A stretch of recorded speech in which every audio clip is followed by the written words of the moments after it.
లేకపోతే నల్ల కుర్చీలో కూర్చున్నారు, మీరు పకోడీ అమ్ముకోవడం పనిచేయరు, మీరు టీ అమ్ముకోవడం పనిచేయరు అని అధికారం ఆ అధికారికి ఎవరు ఇచ్చారు అని అడుగుతున్నాను. ఇక్కడే ఉన్నారు అధికారులు.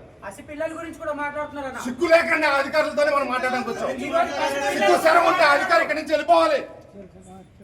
నెక్స్ట్ ఎవరైనా మాట్లాడితే మాట్లాడండి. సిగ్గు సరం లేని అధికారులు ఇక్కడి నుంచి వెళ్ళిపోవాలి. అలాంటి మాటలు మాట్లాడిన అధికారులు, అలాంటి అధికారితో మేము మాట్లాడడానికి ఇష్టం లేదు. ఎంతమంది శ్రమతో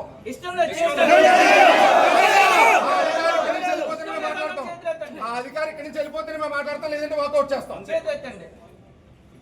దుష్టమైన పదజాలంతో సెక్రటరీలను ఒక తుచ్చమైన మనుషుల్లో చూసి మాట్లాడిన వాళ్ళు అధికారికి ఆ మంత్రకాలు తెలుసు. వాళ్ళు ఎక్కడి నుంచి వెళ్ళిపోతే మాట్లాడతాం, లేదంటే మేము అందరూ వాకౌట్ చేసి వెళ్ళిపోతాం. ఆ అధికారి ఎవరో మేడం గారితో మేము మాట్లాడా, మాకు ఎటువంటి అభ్యంతరం లేదు. మేడం గారు మాతో మాట్లాడలేదు. ఏ అధికారి మాట్లాడారు ఆయన తెలుసు, ఆయన వెళ్ళిపోవచ్చు ఇక్కడి నుంచి. ఆ అధికారి ఇక్కడి నుంచి వెళ్ళిపోతే మేము గౌరవిస్తాం. సిగ్గు సార్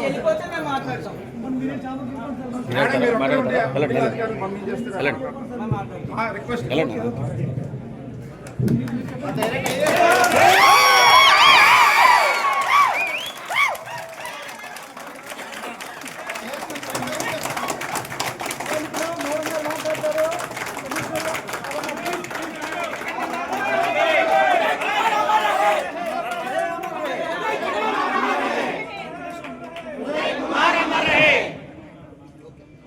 మాట వినండి దయచేసి. మీరందరూ కూడా రెస్పెక్టబుల్ జాబ్ చేస్తున్నారు, గవర్నమెంట్ సర్వెంట్స్.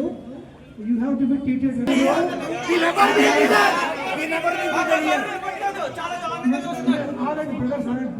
మనము గవర్నమెంట్ సైడ్ మీరు అందరూ ఒకటే. మీకు అందుకని ఇంతవరకు అలౌ చేశాం మేము, లేకపోతే అక్కడ కమిషనర్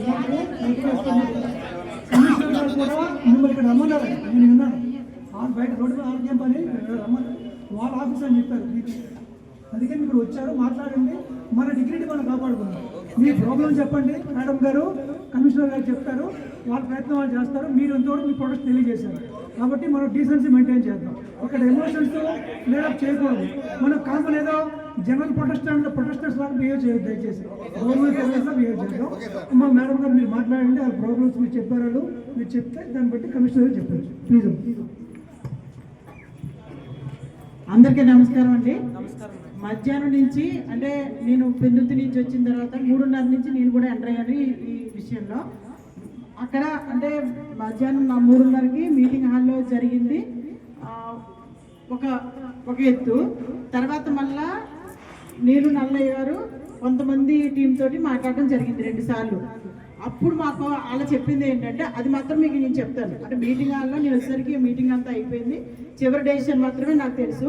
కానీ తర్వాత 2 సార్లు మాట్లాడింది మాకు కొంతమంది లీడర్లు వచ్చి మాట్లాడింది, వాళ్ళకి ఎందుకు మీరు అందరూ ఫీల్ అవుతున్నారు, ఏం జరుగుతూ ఉంది వైజాగ్లో అనేది వాళ్ళు చెప్పడం జరిగింది. అదేంటంటే కొంతమంది జడ్సీలు టీసీల్లో కొంచెం హట్ అయ్యేటట్టుగా మాట్లాడుతున్నారు మేడం, కొన్ని ఇష్యూస్ ఉన్నాయి అని చెప్పారు. అలాగే ఆ జడ్సీల గురించి కూడా మెన్షన్ చేశారు. దానికి మేమేం చెప్పామంటే, సరే నేను రేపు ఒకసారి మేము జడ్సీని పిలిపిస్తాము, జడ్సీలతో మాట్లాడతాము, ఇంక ముందు అలా జరగనివ్వము అని చెప్పేసి చెప్పాం. దానికి రెండోది ఏం చెప్పారంటే, గతంలో జరిగిన ఇన్సిడెంట్స్ మీద మేము కమిషనర్ గారికి గతంలో కలిసి చెప్పడం జరిగింది. సార్ మాకు హామీ ఇచ్చారు, ఎంక్వైరీ కమిటీ వేస్తానన్నారు, ఎవరు తప్పైతే వాళ్ళ మీద యాక్షన్ పెడతానని చెప్పారు. కానీ మాకు హామీ నిలబెట్టలేదు, అందుకోసం అడగడానికి వచ్చామని చెప్పారు. దానికి మేమిద్దరం ఏం చెప్పామంటే, మేమిద్దరం కొత్తగా వచ్చాము, మేము సార్ దగ్గరికి వెళ్ళి చెప్తాము, మీ ఫీలింగ్స్ అన్ని మీ సార్కి చెప్తాము, ఇక ఇక్కడితో వదిలేయండి, ఇక ముందు మాది బాధ్యత అనేది అందరం చేయాలి. మేము చేస్తాం, మీరు చేయాలి, అందరం పని చేస్తాం. పని విషయంలో అయితే గ్యారంటీ పని చేయవలసిందే. ఆ విషయంలో మేమే మీకు హామీలేమో అంటే కొన్ని అడిగారు, మా సర్వేలు ఇక్కడ అయ్యి అన్నాను, పని చేయవలసిందే. ప్రభుత్వం వారు ఏ పని చెప్తా పని మనం చేస్తాం.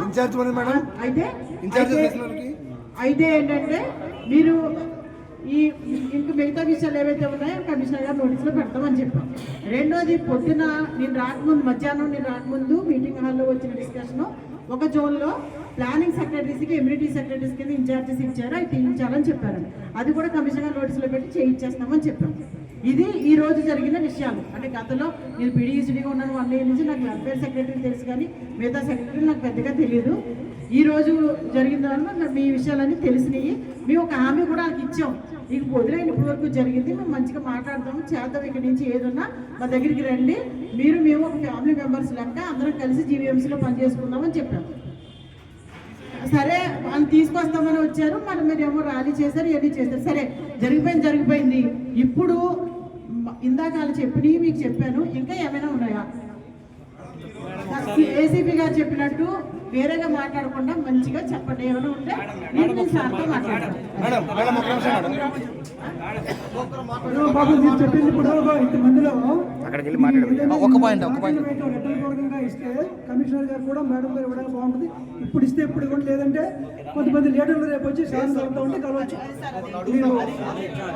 అది ఆ పాయింట్ నేను స్కిట్ అయ్యాను. మేము అది చెప్పాం, మీకు ఏం ఇష్యూస్ ఉన్నాయో రిటర్న్గా ఇవ్వండి, ఖచ్చితంగా పాయింట్ బై పాయింట్ సార్తో చెప్తాము, మేము డెసిషన్ ఇస్తాం, మీకు ఇబ్బంది లేదని చెప్పాం.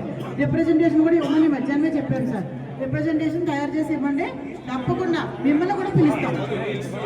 ఆ యాక్షన్ టైగర్ లాగా ఒక్క నిమిషం మీరు రిప్రజెంటేషన్ మీ ఇష్యూస్ మీద తయారు చేసి ఇస్తే దానికి యాక్షన్ టేకన్ లాగా తప్పకుండా మీరు కూర్చొని ప్రతి వారం మీటింగ్ పెట్టుకుని ఇష్యూస్ సాల్వ్ అయ్యే వరకు చేస్తాం, తప్పకుండా చేస్తాం. సార్ నోటీస్లో పెడతాం.